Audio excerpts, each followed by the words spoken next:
Minsan sa buhay, may mga pagsubok na sadyang napakahirap.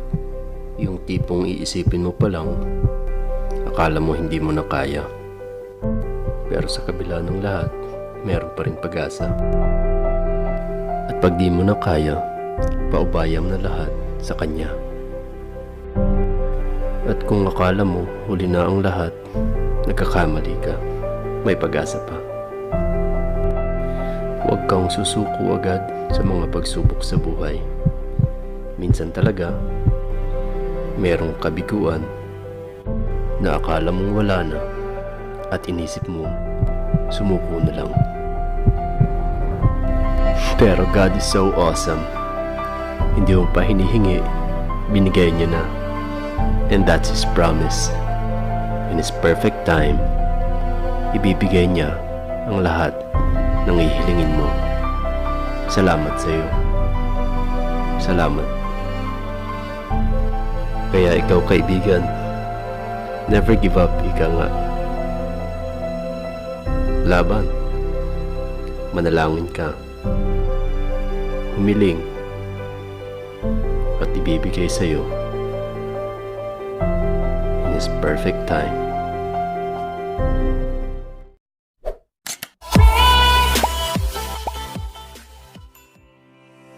Hi guys! Welcome back to my channel. Oh ha? English yun. So, wala nang paligoy-ligoy pa. Let's go to the part on how I prepared for this IELTS exam. Anyway, you might notice some grammatical errors on this video. Just bear with me because I'm not a native speaker. I'm just a regular guy who speaks average English. Yes, average English. The way I speak now is actually I am just mimicking what I watched and learned on the internet or on the movies I've watched before.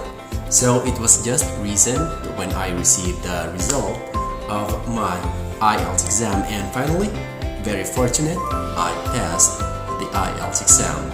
So basically, one of the reasons why I took the IELTS exam is for me to gauge my English knowledge or the level of my English proficiency. Oh well, would you believe that I actually got 7 on IELTS? I'm just a regular guy, a non-native speaker. I'm a Filipino. I just done a lot of hard work and prayers, of course, to pass this IELTS examination. So without further ado, let's go to the part on how I prepare for the IELTS exam. Please hit like and subscribe so you can be updated on my videos. So let's take a look at the odyssey of my preparation on IELTS exam. That's a very good word, odyssey. Yes, it is. A long journey. Alright, so how I prepared then on my IELTS. So basically I formulated this 4 P's on how I prepared for the IELTS exam.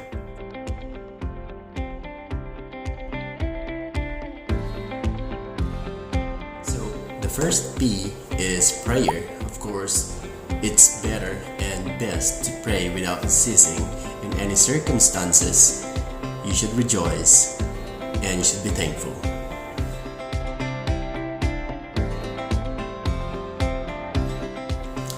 Alright, so we'll go to number 2. So number 2, one of the secret for you to have a good score on IELTS examination is of course practice. It's all about practice. Practice will make you aware of the format of the examination. Practice is, I believe, plays a crucial role for you to get a high band score on IELTS examination. So practice, practice, practice. As I've told you, this is not just a simple or straightforward exam. This is IELTS. IELTS is a very difficult exam. So keep on practicing in all of different areas of IELTS, speaking, listening, writing, and reading. Keep on practicing on my experience, I actually practiced for almost, I believe, 3 months. Yes, I practiced that long for me to achieve the score that I had.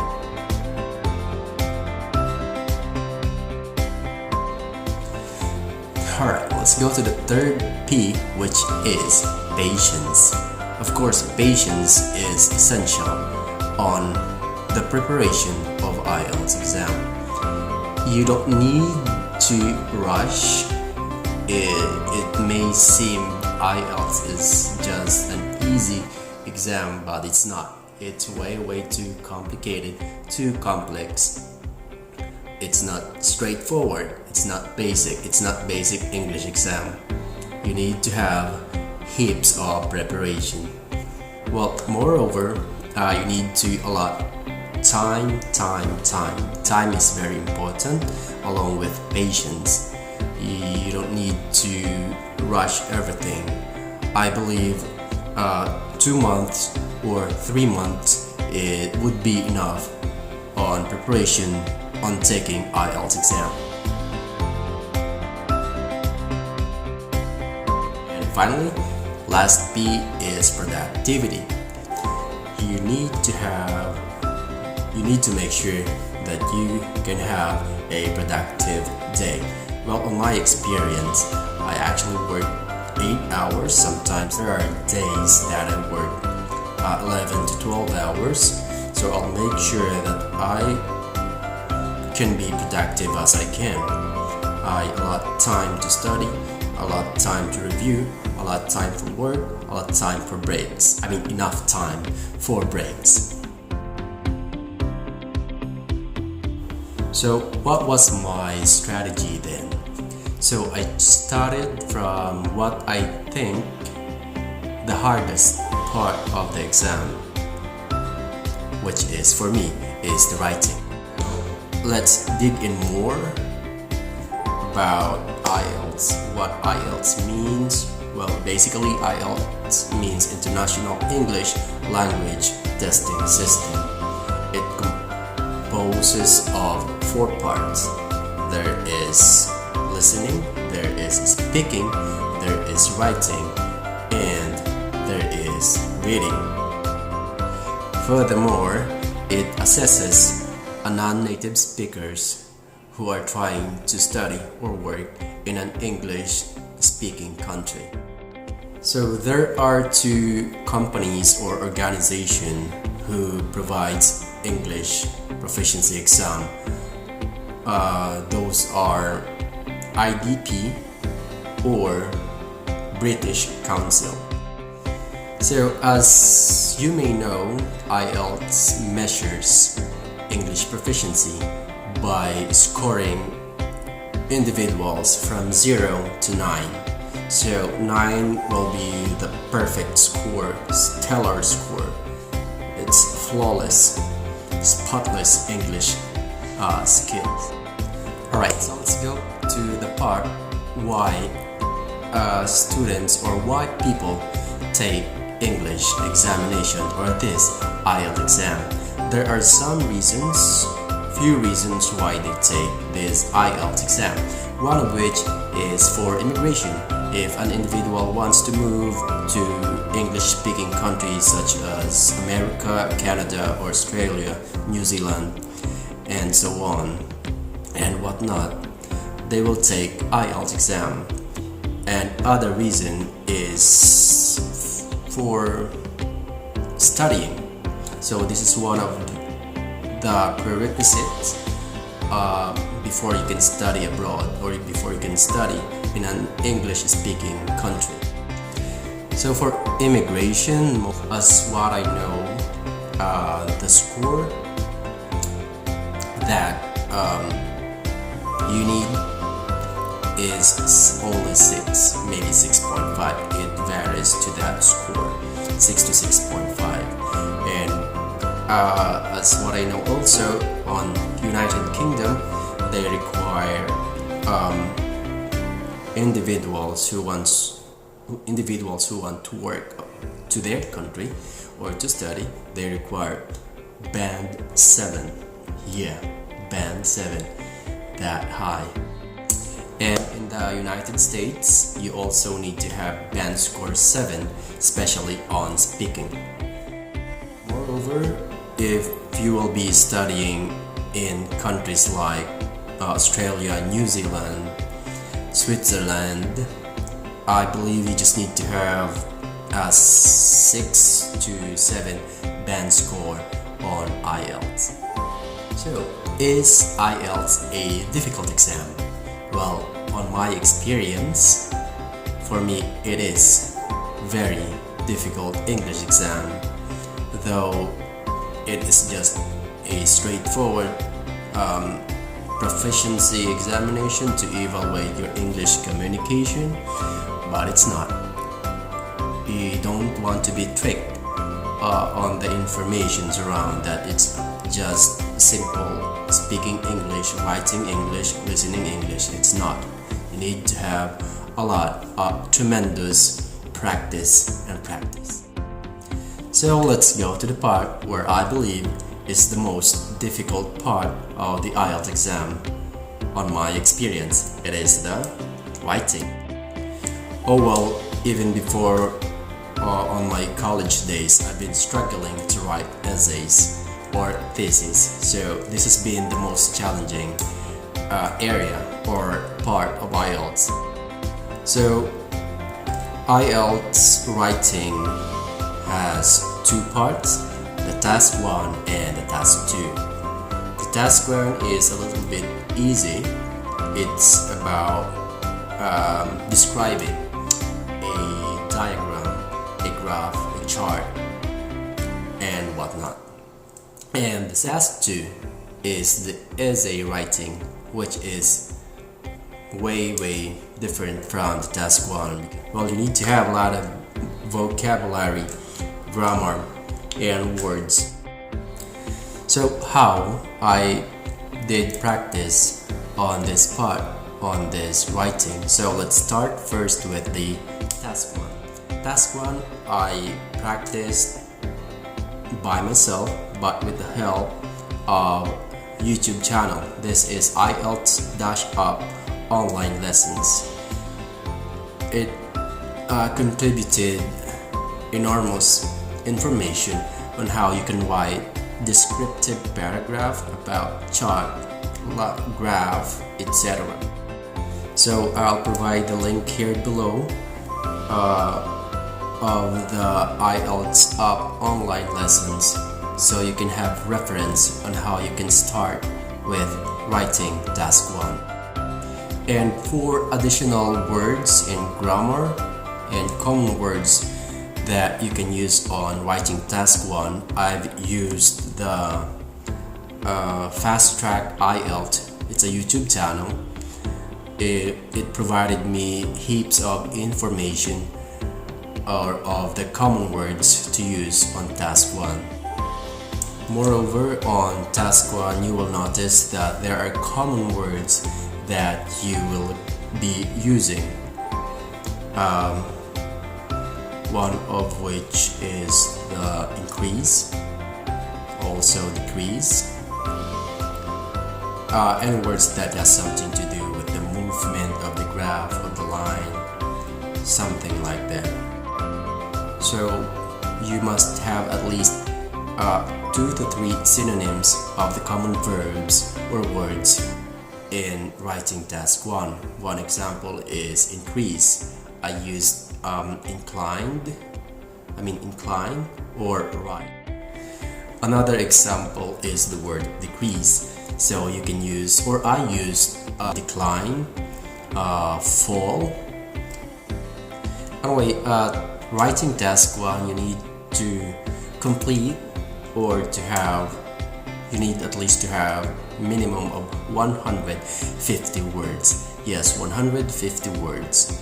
Approximately based on what I've realized, 150 words is a full page of the answer sheet. But just to be safe, since you won't have enough time to count your words, better to have more than 150. My suggestion, at least write 170 or 180 words. Based on my practice, I've noticed that per line I actually write average 9 to 10 words. So whenever you practice, count your words per line. So by the time you will count everything on the whole page, just count by tens or by the average count of your writing. Well, let's move on to the task 2. Well, task 2 is actually essay writing, which I actually always struggle with. In this task 2, my reference actually was IELTS-J YouTube channel. By far it was the best reference I've had on my practice days. So IELTS-J, I'll put here the link or the YouTube channel so you can visit it.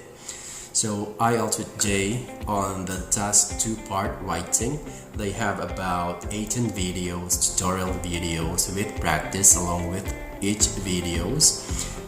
They will actually guide you all throughout on the practice. So it is for me the best reference of all. So on task 2, you need to have at least 250 words. Yes, 250 words. Well, it is really difficult to write that much. But of course, with practice, you can actually achieve it. I couldn't believe myself that I was able to write about 280 to 300 words on the essay writing part. Based on my experience, I realized that to have 250 words, you need to have at least 2 pages to write on. So if you are able to complete the whole page, the first page, and you go over the second page, at least half of the second page, that will be at least 300 words, and you will be safe in getting the minimum words on this task 2. Anyway, on this task, there are actually about 5 to 6 question types of essays. So Jay will guide you on his channel on how you can write your answer on each question types. Well, IELTS-J anyway, they have a paid tutorial or online account on which they provide live streaming online tutorials on each type of IELTS exam. So I believe if you will get or if you will enroll or sign up to their paid account, I believe you will get much more score than I had. I did not enroll to or sign up to their paid account, but I actually made it. I actually got 7 band score. Alright, so in sum, that is the writing part of IELTS. There are two tasks. First is the task 1, which is the diagram, graph, descriptive essay writing, and the second one is essay writing itself, which there are about 5 to 6 question types. As far as I can remember, I may have written on about hundreds sample essay writing on task 1 and probably 50 to 60 essay sample writing on task 2. That much for me to be prepared, because as far as I know, I'm just an average English language speaker, so I need to have a lot of preparation in order to pass this IELTS exam. Alright, so let's move on to the second part, which is listening. Well, listening is all about listening. You'll be hearing recording of people or individual or group of people talking, and you just need to write down the needed answer, mostly fill in the gap or multiple choice, and there might be some diagram wherein you need to write the correct answer, the specific and precise answer needed. So how did I prepare for the listening? Well, still I practiced a lot. Roughly about, I did 100 plus sets of listening. And anyway, listening part of IELTS consists of 40 items. So I did 40 items 100 plus times.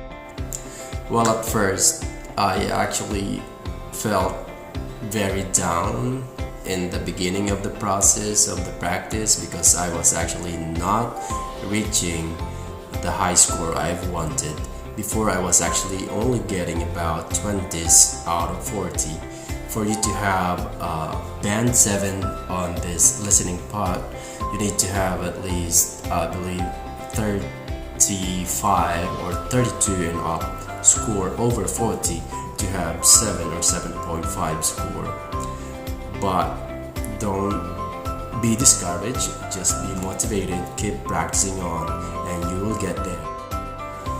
And one of my secrets on listening part is actually I've literally listened to podcasts. I've downloaded application on my cell phone, and literally every day I've listened to podcasts as much as I can.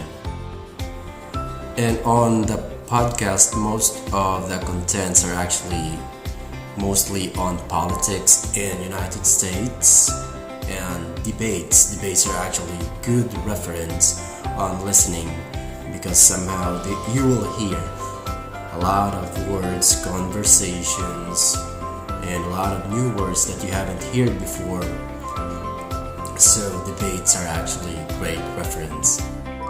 And also I've listened to a lot of news in the USA, mostly on Fox News. And one of the content I actually like is actually debates or talks from Candace Owens. She's actually an American, a black American in the United States, a black American who perfectly, fluently speaks English, and she actually talks very fast. So you need to keep up and listen well. You need to have focus and concentration to be able to grasp her words or her narratives. Additionally, there is also a YouTube channel where I practiced on, which is the YouTube channel of AsadYaqub. He is a Pakistani. He speaks good English, above average English. Well, I think the grammar is actually perfect. Though the pronunciation, it's a little bit off, like me, but it's actually a perfect reference on your listening skills. One of the good example he teach on his YouTube channel is the techniques on how to get the right answer, because there are actually, according to him, there are actually traps in IELTS listening. The recording might say initially the words you may feel that's the right answer, but in the end the other person will actually contradict or may confirm that this is the answer, in contrast to the first word the speaker mentioned. So be careful, as he said, on this type of listening exam or questions. One of the things I've done on listening part is actually by the time I was listening on podcasts or on YouTube news or channels, I actually write down the words or catchy words that I like, or the words that I have never heard before, and I also write the synonyms or the meanings to it, and at the end of the day I'll try to read those so I could remember it. Some examples of the words I actually like, and I just recently knew, is actually heaps, which means a lot of, and another one is, well, fascinated is actually a common word, but for me it's not common. I rarely use it. Fascinated or fascination means very interesting. So fascinated word is actually a great word to use on any part of IELTS exam, mostly on speaking. Additionally, the word brink, which means edge. Brink is a good word. Another word is pragmatic. Pragmatic actually means practical, so it's a good word to use mostly on speaking. Another word is the synonyms of important.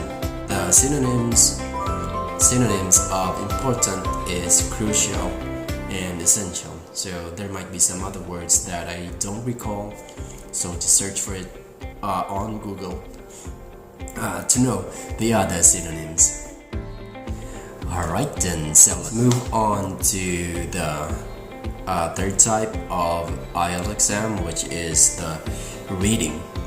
Reading, I believe, is second to the most difficult type of IELTS exam or subtype, and it is actually very stressful. It looks so easy and basic, but it's not. It is actually the most difficult one that I've encountered. You need to read, not just to basically read, but to look for the words on a very long paragraph or passage. On academics, you may encounter about 8 to 10 paragraphs. I need to look for the certain words on that is being asked on the questions. So looking for the words or the answer on a very long or enormous passage is extremely difficult. Right. So what I did on my practice is that I printed as much as I can of samples of reading materials of IELTS. So you can find it on Google, mostly in Google, maybe on IELTS website or British Council website. Probably they have also in other websites. Just type in on Google the word IELTS reading sample exam. And of course, one of the crucial reference I used during my practice period is the YouTube channel of Jay. If you are watching this, Jay, thank you very much. You did contribute heaps of information on my IELTS journey. So if you don't have any idea on reading exam of IELTS, you may think that you need to read all of the paragraph or all of the words, passage, and land everything. That would be very difficult because the time is very limited. You will only be given 60 minutes or 1 hour to finish the exam or to answer 40 questions. Alright, Nick, I've learned on reading part is that you actually don't need to understand the whole passage or the whole paragraph, but you just need to look for the keywords on the past for the verb or for the noun, and just scan and probably do some skimming or fast reading. You don't need to do 100% comprehension while you are reading, but look for the keywords, and once you find it, if you find the keyword, most of the time it is actually paraphrased on the passage, so just be careful on scanning. So you may don't find exactly in the passage but the synonyms of the verb or of the word. So for it, and then once you find it, read the paragraph where the word is or where the answer is. Try to understand it quickly.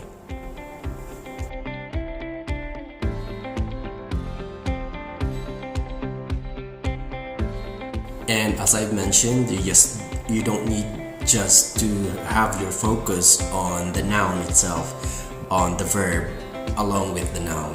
It's very important.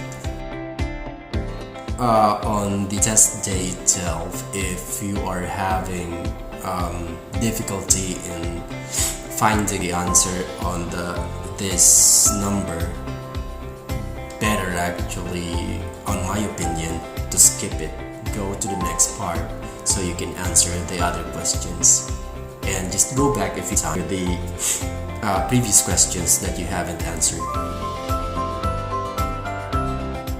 Also, one of the tips that I've learned or technique, one good example of reading part, mostly on fill in the gap or fill in the blank question or summary. If you find the answer of the first question, you will actually find it. If you find it on the passage, the other succeeding questions or answers are actually just below the first answer on the paragraph itself. So try to be good in looking for the answers. So to recapitulate, or to recap, it's a good word. What I did on reading is use IELTS with J as a reference to study or to get techniques on how to deal with readings on IELTS. Alright, so let's go to the final one. Final part of the IELTS exam is the speaking. My main reference was actually the same thing, the same guy. It's J with IELTS. He has tremendously provided me heaps of information that I can use and I have used in IELTS exam. So his YouTube channel is actually for free. They also have, you can sign up for their paid account, which you could be provided a lot of information that can be very helpful in passing the IELTS exam. So on speaking part, there are actually 3 succeeding tasks. I'm not sure if those are tasks, but the first one is just the common questions like where you live, what is your work, and whatnot. The second part is actually the portion on which you will be given a task card. There will be a situation and a question that you need to answer, and you need to speak for 2 minutes. You'll be given a paper. You can write notes. You'll be given 1 minute time to write down your notes for your reference to speak for 2 minutes. Well, speaking for 2 minutes is not really easy. It's not. Try to do it yourself. Try to speak to yourself on the mirror. Try to record yourself speaking in English. I bet you can only speak straight for 1 minute, less than 2 minutes, because what I did is the same. I struggled a lot to speak more than or about 2 minutes straight English. And the task 3, you will be given about 4 to 5 questions that you need to answer. Those questions are actually related to the task 2, to the part where you were given a task card. So the questions are related to the topic on the task 2. So just be prepared, prepare your mind on the topic that you encountered in the task 2 for the task 3 questions. Okay. Anyway, for the task 3 questions, you need to answer at least I believe 30 to 40 seconds to be safe on each question. For task 1, for example, you will be asked about your work, what kind of work you do, or do you study or do you work. You don't simply answer yes, I work or yes, I study. It is actually better if you make at least a sentence, probably 6 words or more than 6 words, less than 20 seconds or maybe 10 seconds speaking or answering the questions. It's better to answer this way. I actually work as a nurse here in Saudi Arabia, rather than answering I work. And please never answer just yes or no. Always include why on the question, even if it was not given or even if it was not asked. Always put on your mind the question why. Anyway, one of the best technique I've learned from Jay is the PPF method. PPF method basically means past, present, and future. This will guide you to construct your paragraph in answering the question. So just take down some few words on the structure. Example, on the past, you want to say, or you want to discuss a situation in the past, and connected information or related topic in the present and related topic in the future. It's a great help to have or to answer in 2 minutes or more than 2 minutes, because it's way too difficult if you don't have a structure on your paragraph or on your answer to tell to the examiner. And on this part, you can actually use the words you have jotted down before on your practice, the good words and the catchy words, the great words that you have learned. You can maximize or you can use them to impress the examiner. And the good words that you can use, for me, the good words I learned, first one, a good word to use is fascinated or fascination, which means very interested or very interesting. Brink, which means edge. Heaps, which means a lot of things, heaps of things like that. And use conjunctions, that's also important. Use moreover and additionally, in contrast, in contrary, however, whereas, however, and whatnot. And additional words, which are I think one of my favorite words are pragmatic, which means practical. It's a good word.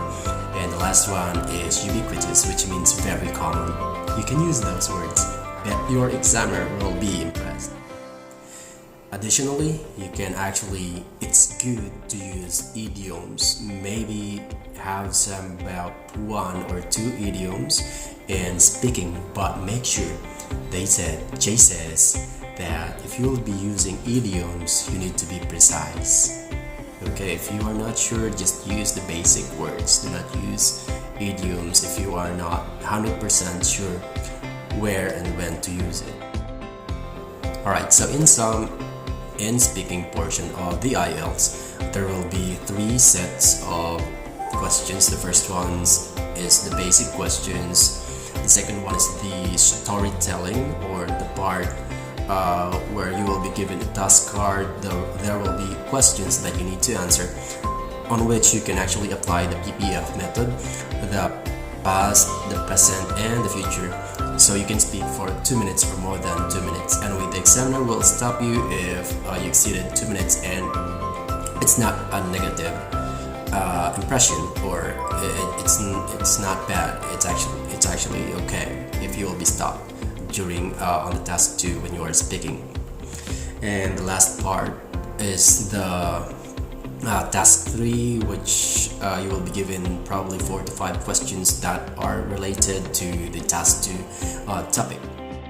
So the things I did on these speakings are basically practice. It's the most crucial part of preparation on taking IELTS exam. Practice. So I practiced probably maybe 50 up to 80 sets of questions on speaking. And one important is actually to record your answer, so you can actually evaluate yourself if you have some adjustment that needs to be done, or if your grammar is okay, if the words you used are okay, if you have used some catchy words or good words. You can review your recording or your answer on each question. So important, record yourself and listen to it, and re-record if you are not satisfied. On my experience, in one question I probably recorded dozens of times, probably 12 times, 10 times in one question before I could get to the perfect answer. Alright, so I hope you learned something from this video, from the tips I've given. Those are the things I've learned from other references or from other persons on taking IELTS exam. So the best thing is preparation. You need to be prepared before the IELTS exam day. And one good formula before taking the exam is prayer. Prayer is way much more important, so I'll put it on the top priority, prayer. The second one is practice. The third one is patience, and make yourself productive every day on the preparation stage. So you can pass, you can get the score or the band score you wanted. For me, I've actually scored band 7, in which I actually did not expect to get a band 7 score. So congratulations in advance to you watching this video. I know that you can do it. Keep on praying, keep on practicing, keep on motivating yourself, keep being patient, and keep being productive so you can achieve your goals. Thank you so much for watching and listening to this video, to my tips on how you can achieve a good score on IELTS. I would highly appreciate if you would hit like and subscribe to my channel, ninsm.tv, and you can also leave a comment below so I could learn from you guys. Alright, so I hope you enjoyed this video and you learned something from it. Those are the tips that I have. You can also visit some references that I've mentioned, like J or AsadYaqub or IELTS with Liz, and some other references that I've used. So I hope and I pray that you will achieve the score that you wanted on IELTS exam. And I believe with perseverance, patience, and hard work and prayer, you can actually get the score that you wanted.